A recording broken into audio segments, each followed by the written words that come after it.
အားလုံးပဲမင်္ဂလာပါရှင်အောင်ကောင်းဆန်ပုံနှိမ့်နဲ့ဂျပန်ဝန်ဆောင်မှုကနေကြိုဆိုပါရနော်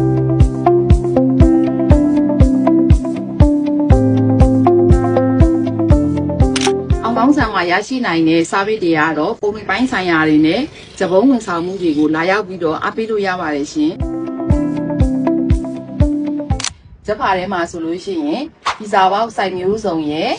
ဓာချိုးဘူးစိုက်မျိုးစုံတွေကိုမိမိတို့စိတ်တိုင်းကြအရေးအတွက်အ ਨੇ ဆုံးကနေစတင်မှာယူလို့ရတယ်နော်ပုံနှိမ့်ဝန်ဆောင်မှုမှာတော့ဘောင်းချစာအုပ်တွေရဲ့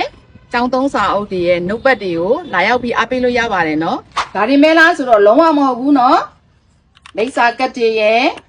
ပမ်ဖလက်ရဲ့ဒဇိရိုက်အိမ်မျိုးစုံရဲ့လက်ဆွဲဘူးမျိုးစုံရဲ့ကိုအောင်ကောင်းဆန်မှာတနေရာထဲမှာအဲ့လိုရမယ်